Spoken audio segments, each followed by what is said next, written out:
Hello everyone. मैं विकास कुमार और मेरे साथी है लवप्रीत सिंह। नमस्कार जी। आज हम चर्चा करने जा रहे हैं पंजाब में आई हुई प्राकृतिक आपदा के बारे में, जिसका आंखों देखा हाल मेरे साथी लवप्रीत सिंह जी बताएंगे।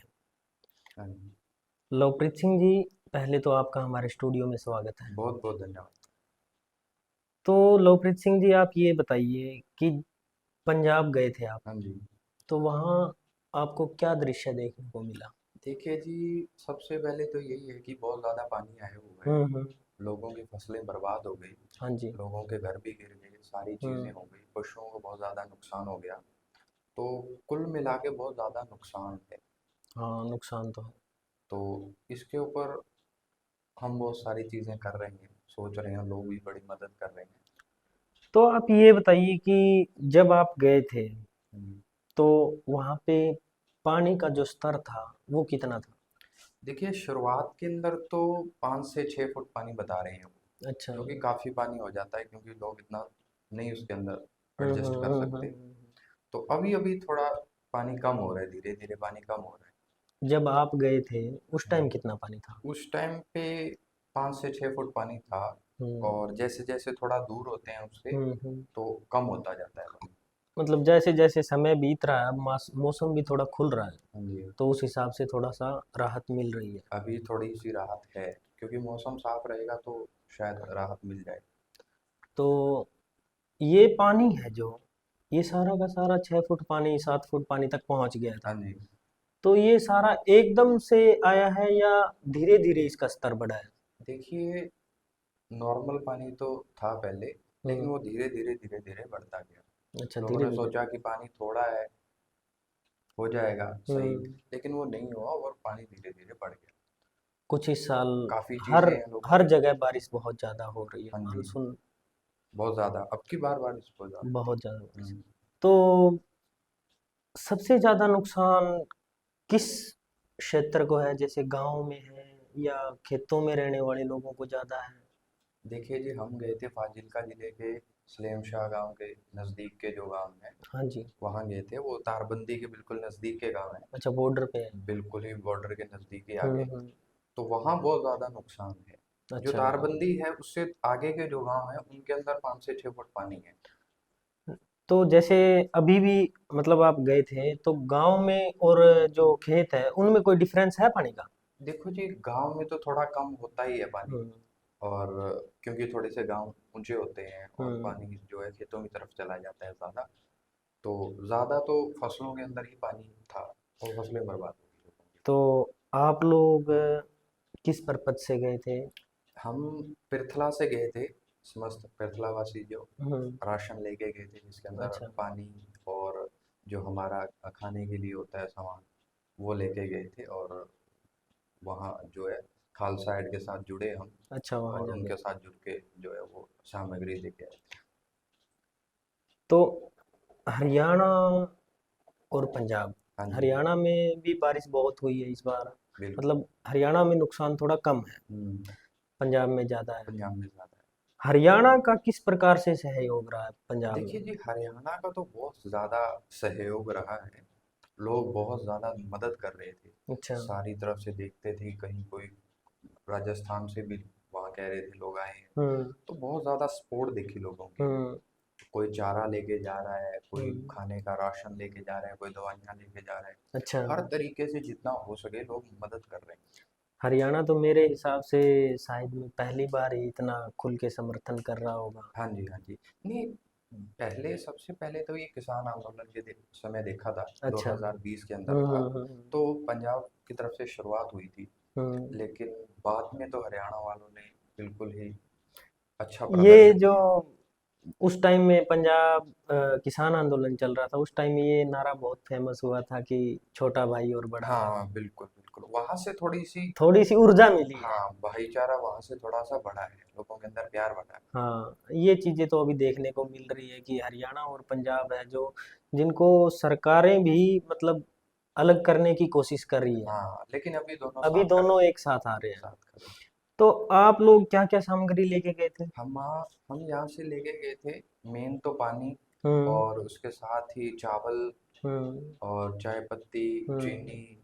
ये सारी चीज़ें जो नॉर्मल मतलब घर जो में खाने खाना पीने बनता की है, चीजें हैं वो तो सारी वो आप सारी लेके गए चीज़ें हम लेके गए थे यहाँ से। ठीक है जी। तो वहाँ पे कुछ ऐसे दृश्य हो जिन्होंने आपको विचलित कर दिया हो, या जिनसे थोड़ा अंदर से भी रूह ऐसे कहती हो कि बहुत बुरा हो रहा देखिए हमारे वहाँ जब पहुँचे वहाँ, है। हाँ। तो देखा कि एक भैंस मर गई थी। हम्म। तो वहाँ वो देख रहे थे कि पानी के अंदर कहाँ इसको दफनाएं, क्या हम्म। करें। तो उसी समय हमने देखा कि उन्होंने पानी के अंदर उसको बहा दिया। अच्छा। तो वो सारी चीज़ें देखते हैं कि इनको मिट्टी तो मिलनी चाहिए थी थोड़ी सी। हम्म। हम्म। तो वो कहीं ना कहीं वो तकलीफ दे ओ- घटना थी। तो कोई और ऐसी दृश्य हो। बहुत सारी चीज़ें थी वहाँ पे। लोगों के घर गिर गए, हम्म। बहुत सारा चीज़ों का नुकसान हो गया। हम्म। अभी तो पानी लंबे टाइम से खड़ा है, तो हम्म। बीमारियों का जो है वो बढ़ सकता है, रिस्क बढ़ क्योंकि सकता अभी पानी जैसे जैसे घट रहा है वैसी बीमारियां भी बहुत ज़्यादा है। हाँ, होंगी। लेकिन अभी अगर कम हो जाए तो थोड़ा सा आसान हो जाएगा, क्योंकि फिर सड़कें जो है वो साफ हो जाएंगी, तो सामान लेना थोड़ा सा हाँ, इजी हो सामग्री जाएगा। पहुंचाना आसान पहुँचा, हो जाएगा। हाँ पहुँच जाएगी। और जो सर्किल है वो दोबारा से चल चल पड़ेगा। पड़ेगा, क्योंकि पहले दिक्कत ये थी क्योंकि पानी ज़्यादा था। तो पानी ज़्यादा के कारण वो सामान ट्रैक्टर ट्रॉली या कोई भी ऐसा सामान नहीं पहुंच रहा था। 5-6 फुट पानी के अंदर थोड़ा मुश्किल हो जाता है। तो वहाँ बोर्ड की सुविधा थी, लेकिन एक ही थी, तो उसके अंदर कितने के लोग जाते या कितना सामान जाता।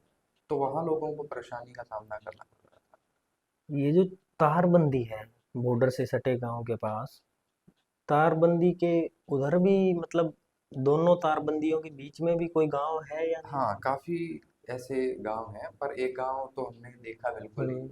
वहाँ से लोग आए थे, वो बता रहे थे हमें कि हम तो बिल्कुल ही बीच में फंस गए हैं। हम्म। पाकिस्तान परली तरफ आ जाता है, तो पाकिस्तान की तरफ से तो कोई कोई मदद आ मदद ही नहीं आने ही सकती। नहीं। लेकिन यहाँ से भी क्योंकि बीच में तारबंदी आ गई, तो हम्म। सीधा कोई ट्रैक्टर ट्रॉली या कोई सामान सीधा लेके जा नहीं सकता। हम्म। तो वो बीच में ऐसे फंस गए हैं कि मानो उनको बहुत दिक्कत होती है।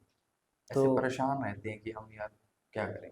अच्छा, और सरकार की तरफ से भी कुछ मदद दी जा रही है या नहीं इसके बारे में? सरकार की तरफ से तो अभी कोई ऐसा ऑफिशियल तो नहीं हुआ, लेकिन बोल रहे हैं कि काफ़ी चीज़ें मुआवजा है या कोई जैसे बहुत सारी चीज़ें। मैं एक न्यूज़ देख रहा था जिसमें बता रहे थे कि मान साहब ने घोषणा की है 20,000 रुपये प्रति एकड़ के हिसाब से वो मुआवजा देंगे। हाँ जी।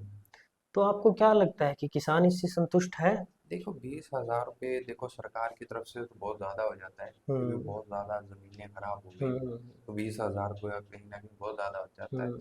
लेकिन किसान इससे थोड़ा सा नाखुश इसीलिए है क्योंकि 20 से 25 हज़ार रुपये का खर्चा आ जाता है हम्म। हम्म। फसलों को तैयार करने में। तो ये सारी चीज़ें उसकी भरपाई नहीं कर सकती। तो उनके लिए तो थोड़ा सा होता है कि 20,000 रुपये में क्या होगा, इतना तो हमारा खर्चा हो गया। जो मेहनत है वो फजूल जाती है। तो जैसे वो हमने कई जगह देखा है भी, किसानों के खेतों में रेत आ चुकी है। हाँ जी। तो रेत का क्या वो रहेगा अब? रेत का तो ये कह रहे हैं कि अगर कोई अच्छी क्वालिटी की रेत आती है, हम्म। तो सरकार ने ये कहा था कि अगर जिसका खेत उसकी रेत, हम्म। तो हम्म। वहां से अगर कोई रेत उठाकर बेचता है, तो शायद उसका कुछ हम्म। प्रॉफिट उसमें मिले, और समतल करने में जो खर्चा है शायद वो निकल जाए। तो वहाँ आप कितने दिन रह कर आए हो? हम वहाँ 3 से 4 दिन रह कर आए। अच्छा। और बिल्कुल ही हमें एक गाइड किया गया खालसा एड की तरफ से। हम्म। उन्हें पता था कि कहाँ जाना है, कहाँ ज़रूरत है सामान की। तो वो ले जाते थे, हम जाते थे और बांट के सामान आते थे। अब आगे का क्या प्लान है आपका? आगे के लिए जी दोबारा जाने की कोशिश करेंगे, और जाएंगे तो सामान जितना हो सके लेके जाएंगे और लोगों के साथ खड़े होंगे। तो साथियों, हम भी आपसे यही अपील करते हैं कि इस प्राकृतिक आपदा में अपने बड़े भाई पंजाब या पंजाब के जो वासी है उनका सहयोग करें बढ़ चढ़ के, जिस प्रकार से भी आप कर सकें। हमारी आपसे यही गुजारिश है। नमस्कार।